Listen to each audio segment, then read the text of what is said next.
আমরা আজকে এখন পড়ব অ্যাসেসমেন্ট অফ পার্সোনালিটি।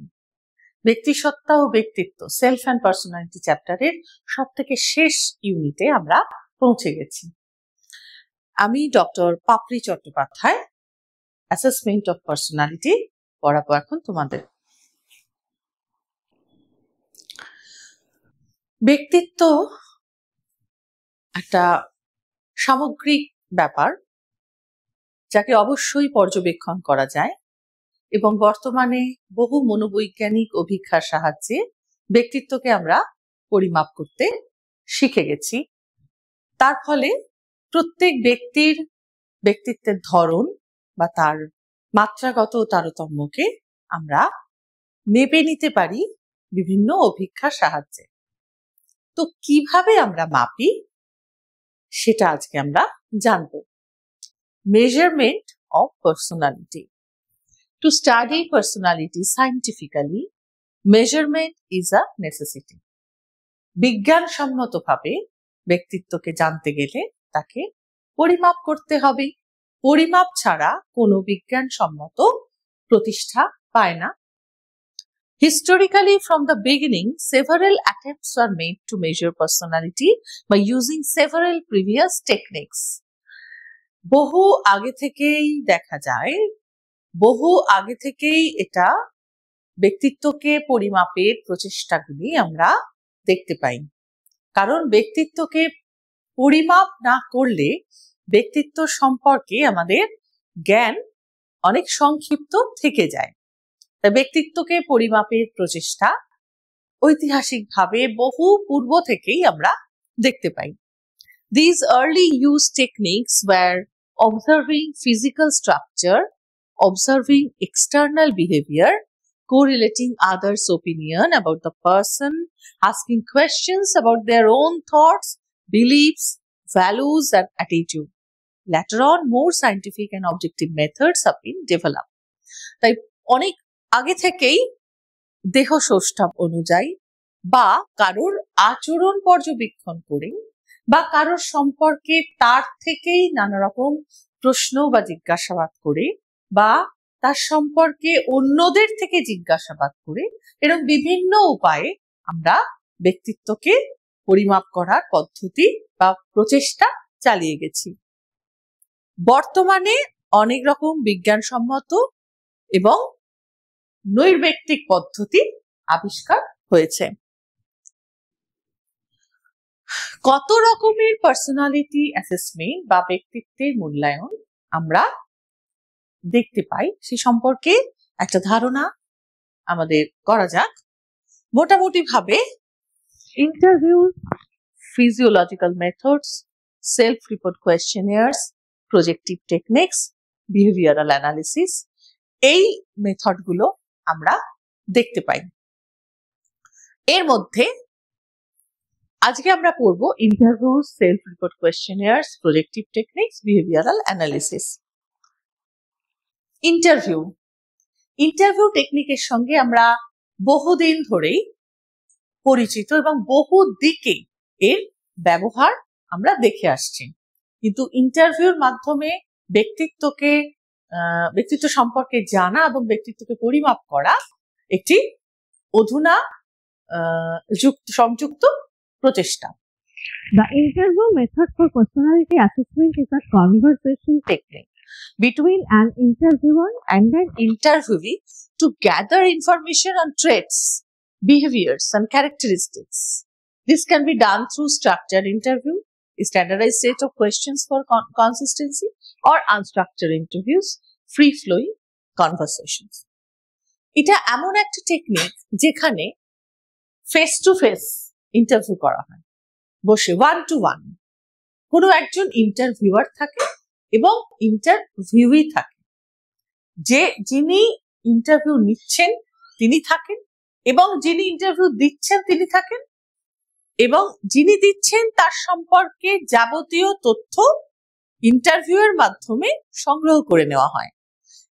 ইন্টারভিউ আবার মূলত দু রকমের হয়, একটা স্ট্রাকচার্ড ইন্টারভিউ হয়, একটা হয় আনস্ট্রাকচার্ড। স্ট্রাকচার্ড ইন্টারভিউ হচ্ছে যে ইন্টারভিউ বেশ কতগুলি স্ট্রাকচার্ড কোয়েশ্চেনিয়ারের উপর বেস করে করা হয়, যেখানে আগে থেকেই কতগুলি প্রশ্ন তৈরি করা থাকে তার উপর ভিত্তি করে। আর আনস্ট্রাকচার্ড হচ্ছে যেখানে ওরকম স্ট্রাকচার্ড কিছু কোয়েশ্চেন্স থাকে না, কোয়েশ্চেনিয়ার থাকে না, সেখানে এলোপাথারি বিভিন্ন বিষয় সম্পর্কে ব্যক্তির সম্পর্কে জেনে নিয়ে তার ব্যক্তিত্বকে পরিমাপ করার প্রচেষ্টা করা হয়। সেলফ রিপোর্ট কোয়েশ্চেনার্স, এটা হচ্ছে আত্মমূল্যায়ন, এক ধরনের প্রচেষ্টা। আত্মমূল্যায়নের সাহায্যে আমরা এটি করে থাকি। Self-report measures the personality are Questionnaires where individuals answer questions about their own thoughts, feelings, and behaviors to provide information about their personality. এই ধরনের কোয়েশ্চেনিয়ারের সাহায্যে ব্যক্তি নিজের অনুভূতি, নিজের চিন্তা, নিজের আচরণ কি করে সেই সম্পর্কে তথ্য প্রদান করে। সেই কোয়েশ্চেন গুলোতে সে তার নিজের সম্পর্কে জানিয়ে তথ্য প্রদান করে বা উত্তর প্রদান করে, যার সাহায্যে তার ব্যক্তিত্ব সম্পর্কে আমাদের সম্যক জ্ঞান উপলব্ধ হয়। Different self report measures are Minnesota Multiphasic personality inventory, খুব বহুল ব্যবহৃত একটি ব্যক্তিত্ব নির্ণায়ক অভিক্ষা। MMPI, যাকে শর্টে আমরা বলি, Isaac Personality Questionnaire, EPQ, 16 Personality Factor Questionnaire, 16PF।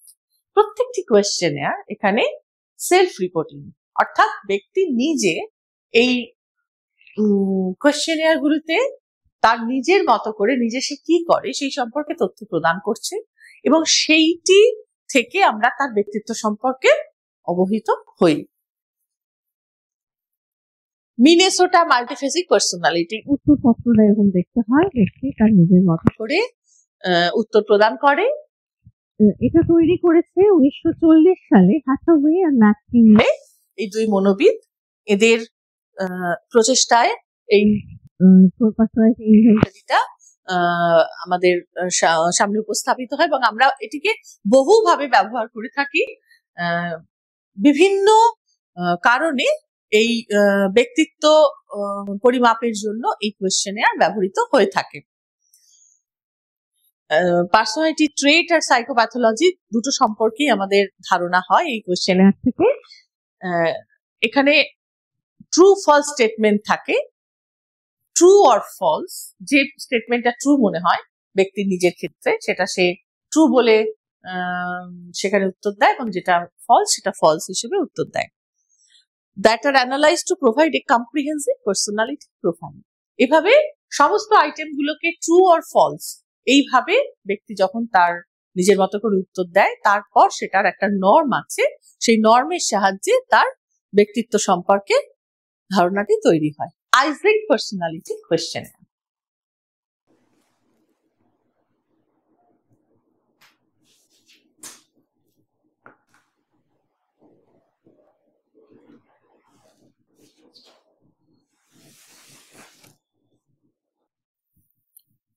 Isaac personality questionnaire, এখানে আমরা কোয়েশ্চেনিয়ার যে মূল থিমের ওপর তৈরি হয়েছে সেটাকে আমরা এখানে চিত্রের সাহায্যে দিয়েছি। It is a psychological assessment tool developed by Hans and Eysenck. Hans এবং Eysenck এটি গঠন করেছেন that measures personality on 3 fundamental dimension. 3টে ডাইমেনশনের উপর আমরা আইজ্যাক তত্ত্বও পড়েছি। আইজ্যাকের যে আমরা টাইপ থিওরি আগে, ট্রেট থিওরি আগে পড়েছি, তো সেখানে আমরা দেখেছি যে এক্সট্রাভার্সন, নিউরোটিসিজম, সাইকোটিসিজম, এই 3টে সংলক্ষণের উপর ভিত্তি করে কিভাবে তিনি ব্যক্তিত্বের ভাগ করেছেন, এই 3টে সংলক্ষণের উপর ভিত্তি করে এখানে এই পরিমাপক অভিক্ষাটি তৈরি হয়েছে। Along with a social disability or life scale, it uses yes or no format to assess traits like impulsivity, anxiety and social shyness. বিভিন্ন সংলক্ষণ এখানে দেখতে আমরা মেজার করি ব্যক্তিত্বের ইম্পালসিভিটি, অ্যাংজাইটি, সোশ্যাল শাইনেস এগুলো, এবং ওখানেও আইটেম গুলো ইয়েস নো এই দুইয়ের মধ্যে একটিকে বেছে নিতে হবে। যিনি উত্তর প্রদান করছেন তিনি নয় ইয়েস নয় নো বাছবেন, তার নিজের জন্য কোনটি প্রযোজ্য সেই অনুযায়ী। এবং এটার যে 3টে পার্ট আমরা দেখি, একটা হচ্ছে আনস্টেবল, স্টেবল সোশ্যালি, একটা হচ্ছে introvert, extrovert, emotionally unstable, stable, introvert, extrovert, আর melancholic, আর phlegmatic, choleric, sanguine, এইগুলোকে নিয়ে একসাথে আই থিঙ্ক এই কোয়েশ্চেনারটি তৈরি করেছেন। 16 পার্সোনালিটি ফ্যাক্টর, এই 16 পার্সোনালিটি ফ্যাক্টরের উপর বেস করে পুরো 185টি মাল্টিপল চয়েস কোয়েশ্চেন নিয়ে এই কোয়েশ্চেনারটা তৈরি। এর অনেক আপগ্রেডেশন হয়েছে পরে, এবং রেমন্ড চ্যাটল তিনি এই কোয়েশ্চেনারটি তৈরি করেছেন, যেখানে 5টা গ্লোবাল ফ্যাক্টরস এখানে মূলত দেখানো হয়। 16 পার্সোনালিটি মূল যে সোর্স ট্রেট, সেই সোর্স ট্রেটের উপর ভিত্তি করে পার্সোনালিটি ট্রেট গুলো এখানে দেখানো হয়েছে, মানে মেজার করা হয়েছে, এবং 5 গ্লোবাল ফ্যাক্টরস এখানে শনাক্ত করা হয় ব্যক্তির মধ্যে ঠিক কতটা পরিমাণে রয়েছে। এইগুলো এর আগের গুলো গেল সেলফ রিপোর্ট ইনভেন্টরি বা সেলফ রিপোর্ট কোয়েশ্চেনার্স। আমরা এবার এলাম প্রজেক্টিভ টেকনিক। আমরা হিউম্যানিস্টিক সাইকোডাইনামিক অ্যাপ্রোচে আমরা দেখেছি যে কিভাবে ফ্রয়েড তার তত্ত্বের মাধ্যমে বিভিন্ন ট্রিটমেন্ট মেথড প্রয়োগ করেছেন, এবং এছাড়াও আরো অনেক মনোবিদ আছেন যারা অনেক রকমের অ্যাম্বিগুয়াস স্টিমুলির সাহায্যে নতুন নতুন রকমের পরিমাপ পদ্ধতি আবিষ্কার করেছেন, যেখানে সরাসরি ব্যক্তিকে কোয়েশ্চেন করা হয় না, বা ব্যক্তি বুঝতেই পারে না যে তার সম্পর্কে তার বিভিন্ন কিছু পরিমাপ করা হচ্ছে। সে অসচেতন ভাবে বিভিন্ন তার ভিতরের অন্তর্নিহিত তথ্য সে প্রদান করে দেয় সেই উত্তর দেওয়ার মধ্যে দিয়ে। All personality tests usually define a person's personality based on information taken directly from the person. আমরা এর আগের যে সেলফ রিপোর্ট ইনভেন্টরি দেখলাম, সেখানে ব্যক্তি জানে যে তাকে প্রশ্ন করা হচ্ছে এবং সে সচেতন ভাবে সেই উত্তরগুলো দেয়। তাতে কিন্তু অনেক রকম সমস্যা থেকে যায়। সে ইচ্ছাকৃতভাবে লুকোতে পারে, বা সে অনেক কিছু সম্পর্কে নিজের অনেক তথ্য সম্পর্কে অবহিত নাও থাকতে পারে, বা সে হয়তো লজ্জা বশত কোনো তথ্য প্রদান না করতে পারে। এরকম নানা রকম সমস্যা এই ডাইরেক্ট কোয়েশ্চেনারের ক্ষেত্রে থেকে যায়। In this case, the information is sought directly from the person who is aware of the fact that his personality is being assessed. কারণ সে জানে যে তার পার্সোনালিটিকে অ্যাসেস করা হচ্ছে। ব্যক্তি যখন এটা জানে, তখন সে কিন্তু অ্যাওয়ার হয়ে যায়, সে নিজেকে অন্যভাবে উপস্থাপিত করতে প্রচেষ্টা করে। As a result, he becomes hesitant to openly express his personal feelings, thoughts and needs. সে তার সবকিছু প্রকাশ করতে চায় না। He becomes self-conscious and presents his personal information with great caution. For this reason, projective technique is used. এই কারণেই projective technique এখানে আমরা ব্যবহার করি, কারণ আমরা অনেক সময় সচেতন হয়ে যাই এবং খুব আনকনসিয়াসলি বা কনসিয়াসলি নিজের সমস্ত তথ্যকে প্রদান করতে লজ্জা পাই, বা খারাপ লাগা থাকে, এরকম নানা রকম কিছু থাকে, বা লুকোতে চাই যে বলবো না বলে। সেক্ষেত্রে আমরা অনেক কিছু লুকিয়ে যেতে পারি ডাইরেক্ট কোয়েশ্চেনারের ক্ষেত্রে। কিন্তু যেখানে ব্যক্তি জানছেই না তার ব্যক্তিত্বের পরিমাপ হচ্ছে, এবং সে আননোইনলি অন্য কিছু রেসপন্সেস এর মাধ্যমে তার পার্সোনালিটি সম্পর্কে সে চিত্রটি পরিষ্কার করে দিচ্ছে, সেক্ষেত্রে সেই টেস্টের গুরুত্ব এখানে বিশেষভাবে রয়েছে ব্যক্তিত্ব নির্ণয়ে। Projective techniques are methods which use ambiguous stimuli like in-blots, pictures to reveal a person's unconscious thoughts, feelings and conflicts through their interpretation. তার নিজস্ব ব্যাখ্যা পদ্ধতি থাকে এই টেকনিক গুলোর, যার দ্বারা খুব অস্পষ্ট স্টিমুলি থাকে, যেমন নানা রকম পিকচার দেওয়া হয়। সেই পিকচার দেখে তাকে বলতে বলা হয় গল্প। সেই গল্পের মাধ্যমে তার নিজের ভেতরের যে সত্তাটি রয়েছে, সেই সত্তার যে প্রেজেন্ট কন্ডিশন রয়েছে, সে অনাবধানেই সে বলে ফেলতে থাকে, তার ভিতরের পরিস্থিতি বা অবস্থাটাকে সে তুলে ধরে। তো এই গেল প্রজেক্টিভ টেকনিক। প্রজেক্টিভ টেকনিকের বৈশিষ্ট্যগুলো দেখে নি। This technique helps express repressed desire, need, feeling, etc. in the unconscious mind.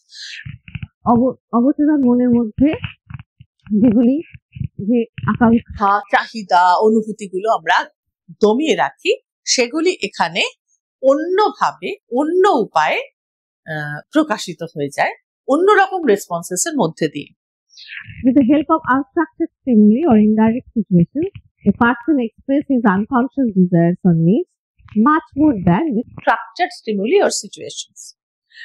Unstructured অর্থাৎ যা স্ট্রাকচার্ড নয়, অস্পষ্ট বা সঠিক, যেটিকে মনের ভিতর থেকে বার করে আনছে সেই তার সঙ্গে এর কোনো সংযুক্ত নয় কোনোভাবে, একটা সম্পূর্ণভাবে অসংগঠিত প্রক্রিয়ার মাধ্যমে এইখানে উপস্থাপিত হয় পরিমাপ পদ্ধতিটি।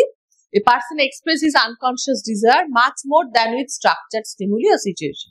কোনো structured stimuli সাহায্যে যতটা বেরোয় তার আনকনশিয়াস, ব্যক্তির আনকনশিয়াস চাহিদাগুলো আনস্ট্রাকচার্ড স্টিমুলির সাহায্যে তার থেকে অনেক বেশি বেরিয়ে আসে। This technique uses stories or narratives, images or symbols, words and sentences, organization, etc. এখানে ছবি ব্যবহার করা হয়, ওয়ার্ড ব্যবহার করা হয়, বাক্য ব্যবহার করা হয়, বা কোন রকম সংকেত বা চিহ্ন ব্যবহার করা হয়। এগুলোর মাধ্যমে এই প্রজেক্টিভ টেকনিক ব্যবহৃত হয়। Here the individual is not informed in advance about the assessment of his personality. এখানে ব্যক্তি ইনফর্ম থাকে না তার পার্সোনালিটির অ্যাসেসমেন্ট হচ্ছে এই সম্পর্কে, তার ফলে সে ইনফর্ম না থাকার দরুন সে মনের আনন্দে স্বচ্ছন্দভাবে স্বতঃপ্রবৃত্তভাবে সমস্ত রেসপন্স সে দেয়। There is no right or wrong response here. এখানে ঠিক বা ভুল বলে কোনো রেসপন্স হয় না, এখানে যে রেসপন্সই দেবে সেটা তার ব্যক্তিত্বকেই প্রকাশ করবে। The methods for assessing quality of such tests are lengthy and complex. তবে এই পদ্ধতিগুলি বেশ জটিল এবং দীর্ঘ পদ্ধতি। Training is essential to know the administration of such tests. এই ধরনের টেস্ট নেবার জন্য অত্যন্ত প্রশিক্ষিত অভিক্ষকের প্রয়োজন। উপযুক্ত প্রশিক্ষণ না থাকলে এই টেস্ট করা সম্ভব নয় বা এই টেস্টের রেজাল্টও সঠিক আসবে না। These tests are used in various fields such as medicine, employment, educational success, etc. এই টেস্টগুলি শুধুমাত্র রোগ নির্ণয়ের জন্য নয়, এডুকেশনাল বা শিক্ষাগত প্রতিষ্ঠানে, শিক্ষাক্ষেত্রে বা চাকরি ক্ষেত্রেও বর্তমানে ব্যবহৃত হচ্ছে। টাইপস অফ প্রজেক্টিভ টেকনিক, কত রকমের প্রজেক্টিভ টেকনিক রয়েছে। ডিফারেন্ট ইম্পর্টেন্ট প্রজেক্টিভ টেকনিকস আর রসাক ব্লক টেস্ট। আচ্ছা, এখানে আমরা দেখি আগে কত রকমের থাকে। অ্যাসোসিয়েশন টাইপ থাকে, কনস্ট্রাকশন টাইপ থাকে, কমপ্লেশন টাইপ থাকে, তারপর এক্সপ্রেসিভ টাইপ থাকে। এই এত রকমের টাইপের মধ্যে আমরা এখানে চারটে সম্পর্কে একটু জেনে নেব। Rorschach ink blot test, thematic apperception test, Rosenzweig's picture frustration study, sentence completion test. Rorschach ink blot test, Hermann Rorschach Swiss psychologist 1900 সালে এটি তৈরি করেন। 10টা কার্ড আছে, এই প্রত্যেকটা কার্ড এখানে পৃথক হয়। এখানে দেখা যাচ্ছে সাদা কাগজ দিয়ে তৈরি হয় এবং কিছু কিছু ক্ষেত্রে রঙিন থাকে, লালের ব্যবহার রয়েছে বেশি। এই একটা করে কার্ড তাকে দেখানো হয়। এখানে একটা কথা বলে রাখি, কালিচ্ছা পদ্ধতি বলে কি বাংলায়। আমরা ছোটবেলায় অনেক সময় কালি ফেলে পাতা ভাঁজ করে নিলে খুব সিমেট্রিক্যাল একটা পিকচার তৈরি হতো, সেটা খুব মজা লাগতো আমাদের কাছে। এটা এরকম ভাবেই তৈরি কালির ছাপ কিছু, যেটা থেকে ব্যক্তিকে বলা হয় যে তোমার যা মনে আসছে বল। সাপোজ এই কার্ডটা দেখে তার যা মনে আসছে সে বল, এবং অদ্ভুত ভাবে কোনো দুজন ব্যক্তির এখানে যে রেসপন্স একরকম, অবিকল একরকম হয়। অনেক খুঁটিনাটি তথ্য নেওয়া হয়। আমি একটা ক্রুড এক্সাম্পল দিলাম যে এটা দেখে কি মনে হচ্ছে, শুধু এটা দেখে নয়, এর অনেক পার্টস দেখে বিশদ ভাবে তার থেকে তথ্য নেওয়া হয় ও প্রত্যেকটি তথ্য তার ভিতরের যে মানসিক অবস্থাকে সর্বৈব প্রকাশ করে দেয়। The cards are showed one by one to subject and are asked to describe what they see. Then the responses are analyzed to reveal how an individual perceives, feels, and processes information, and a trained clinician can interpret these patterns for diagnostic purposes. বিভিন্ন রোগ নির্ণয়ের জন্য রসাক কালিচাপ পদ্ধতি ব্যবহৃত হয়। এরপর thematic perception test, এটা আরো মজাদার একটা অভিজ্ঞতা, কাহিনী সংপ্রত্যক্ষণ অভিজ্ঞতা। এটা 1930 সালে হেনরি এ মোরে and ক্রিস্টিয়ানা ডি মর্গান 1930 সালে এটা তৈরি করেন। এটা একটা প্রজেক্টিভ সাইকোলজিক্যাল টেস্ট। এখানে 31টা কার্ড আছে, 30টা কার্ড এরকম চিত্র, নানা রকম সামাজিক চিত্র, আর একটা ব্ল্যাঙ্ক কার্ড। সব কার্ড সব ব্যক্তির জন্য নয়, যে পারপাজে সেই ব্যক্তিকে দেখা হচ্ছে, তার বিষয়, তার ভেতরের মানসিক অবস্থাকে জানা হচ্ছে বা তার ব্যক্তিত্বকে জানা হচ্ছে, সেই অনুযায়ী কার্ড অনেক সময় দেওয়া হয়, আবার কাউকে সবকটা কার্ডও দেওয়া হয়। প্রত্যেকটি কার্ড, এখানে একটা কার্ডের চিত্র তোমাদের সামনে দেওয়া হয়েছে। এই একটা কার্ড দেখিয়ে ধরো বলা হলো যে এখানে কারা রয়েছে, এটা গল্প বলে, এদের মধ্যে কি সম্পর্ক, এরা এখন কি করছে, কেন করছে, এদের আগেই বা কি সমস্যা বা কি ছিল, বা পরেই বা কি ঘটবে। এরকম ভাবে বিভিন্ন প্রশ্নের সাহায্যে তাকে দিয়ে একটা গল্প তৈরি করে নেওয়া হয়। এবং এই যে গল্পটা সে বলছে, সে নিজেও জানে না, এই গল্পের মধ্যে দিয়ে তার মানসিক অবস্থা, তার ব্যক্তিত্ব সবকিছুই সে প্রকাশ করে দিচ্ছে। সেন্টেন্স কমপ্লিশন টেস্ট, খুব মজাদার টেস্ট এটা। এখানে আমি একটা এক্সাম্পল দিয়েছি। এখানে হাফ হাফ করে সেন্টেন্স দেওয়া থাকে এবং ব্যক্তিকে বলা হয় যে এটা সম্পূর্ণ করো। এবং অদ্ভুত, প্রত্যেক ব্যক্তি তার নিজের মানসিক অবস্থা এবং ব্যক্তিত্ব অনুযায়ী উত্তরগুলো প্রদান করে। যেমন স্কুল ইজ, যে ছেলেটি স্কুল যেতে সেই মুহূর্তে ইচ্ছা করছে না, সে বলবে ইরিটেটিং বা প্যাথেটিক। যার স্কুল যেতে ভালো লাগে সে বলবে ফ্যান্টাস্টিক, বা সে বলবে স্কুল ইজ একটা খুব গুরুত্বপূর্ণ জিনিস, এরকম অ্যান ইম্পর্ট্যান্ট ইনস্টিটিউশন। মানে যে যেরকম ভাবে তার ভাবনা, সেই অনুযায়ী কিন্তু সে ফিল আপটা করে এখানে, এবং সেখান থেকেও তার মানসিক যে অবস্থা এবং ব্যক্তিত্বের যে চিত্রটি আমাদের সামনে উঠে আসে।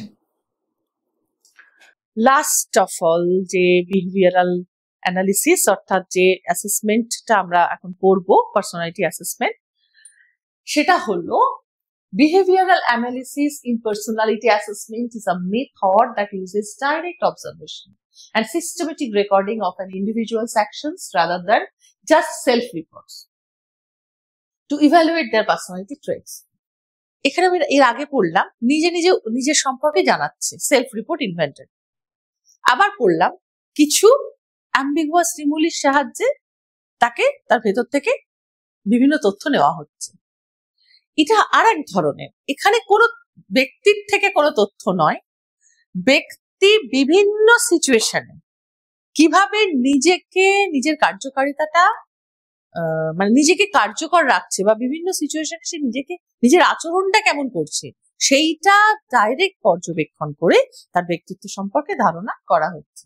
বিহেভিয়ারকে অ্যানালিসিস করে, এবং বিহেভিয়ারকে অ্যানালিসিস করতে গেলে বিহেভিয়ারকে অবজারভেশন জরুরি, এবং সেটা ঘটছে একদম কনটেক্সট, একদম সোশ্যাল কনটেক্সটে সে বিহেভিয়ার অবজারভেশন হয় এবং তাকে অ্যানালিসিস করা হয়।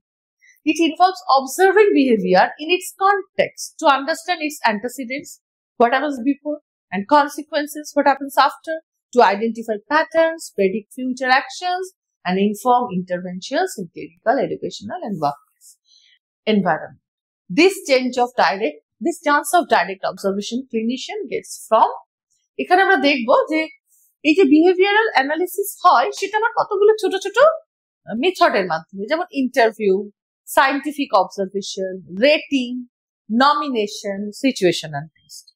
অর্থাৎ সাক্ষাৎকার হয়, কিছুটা তাকে অবজার্ভ করা হয় একদম কনটেক্সটে, রেটিং হয়, তাকে বলা হয় রেট করো, সে নিজে রেট করে বা তার সম্পর্কে অন্যদের রেট করতে বলা হয়। নমিনেশন, তার সম্পর্কে অন্যদের নমিনেশন করতে বলা হয়, তাতে সেখান থেকেও তার প্রকৃত যে চারিত্রিক বৈশিষ্ট্য বা আচরণগত বৈশিষ্ট্য সেগুলি সম্পর্কে জানা যায়। আর সিচুয়েশনাল কিছু টেস্ট থাকে পার্টিকুলার বিহেভিয়ারাল অ্যানালিসিসের জন্য।